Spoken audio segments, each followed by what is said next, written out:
Hi, the last story was about God's creation, and how he created everything in 6 days and then he rested. So he started making light and darkness, and then he made heavens and earth, and then the water and the dry land with all of the bushes, trees, and plants.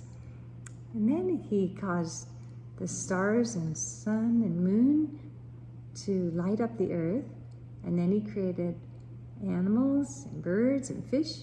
And the last day, he created man, the most important part of his creation. And then God said it would be good. So today we're going to find out what happened when Adam and Eve started living in the garden. And they started realizing that maybe there was more, especially when someone told there was maybe more. So this is called A Day That Changed the World. Adam and Eve disobeyed God. So Adam and Eve were very happy. They had everything they could ask for. They were never sick or hungry. They never had to work. But most important of all, God was there with them in their beautiful garden home. You may have anything in this garden, God told them, except the fruit from this one tree in the middle of the garden. If you touch this fruit, you will die. For a while, Adam and Eve stayed away from the mysterious tree. But one day, Eve was walking alone, and when she came to the tree, she stopped to look at it. Suddenly, a voice from the tree spoke. Eve looked, and then she saw a big snake crawling in the tree. The voice was coming from the snake, but it was the voice of Satan. "Did God tell you not to eat this fruit?" the voice asked. Eve thought for a moment. "Well, we may eat any fruit but this," she said. "If we eat this fruit, we'll die." "God knows better," said the voice. "He knows you won't really die. If you eat this fruit, you will know things you never knew before. You will be something like God, for you will know good and evil." Eve had never heard about this evil before. Everything that God had given to her, and Adam was good. No harm or danger, no bad things had been there in the garden with them. But wouldn't it be better to be like God? God had said not to eat it. Eve knew that she should not do it, but the voice sounded so good.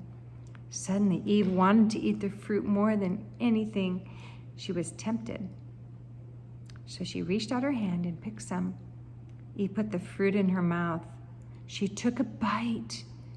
Oh, it tasted so good. Perhaps Satan was right. "This is the best fruit in the garden," she said. "I must take some to Adam." So Eve gave some of the fruit to Adam.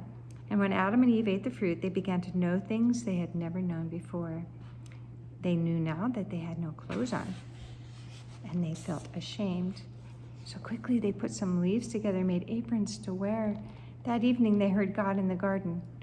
They were so ashamed that they had disobeyed him that they hid behind some bushes. "Where are you?" God called. "Where are you hiding?"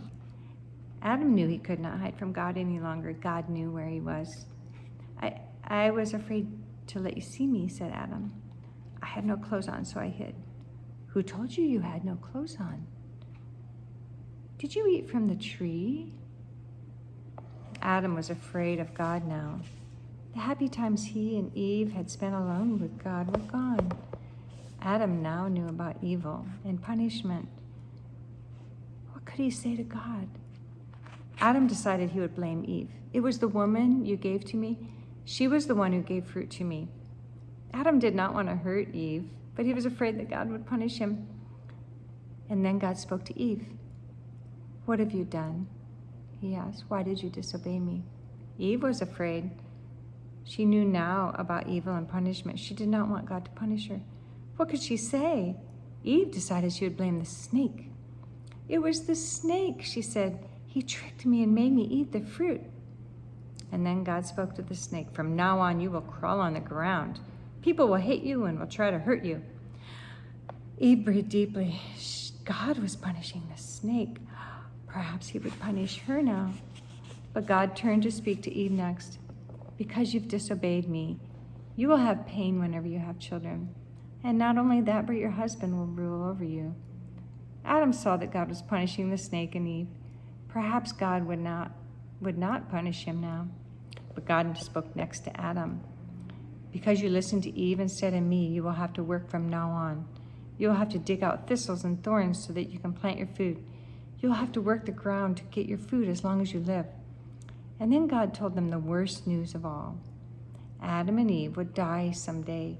They would grow old and die, and their bodies would become dust again, like the dust he used to make Adam. After God had given Adam and Eve clothing made of skins, he drove them out of the garden to plant their food. Adam and Eve looked back at their beautiful garden. At the entrance stood some heavenly creatures called cherubim. There was also a fiery sword moving in all directions, keeping everyone outside the garden from going in. Adam and Eve had lost their beautiful home. It was gone, gone forever. They could never, never go back again. This is a very sad story, isn't it? They forgot and did not want to trust God anymore.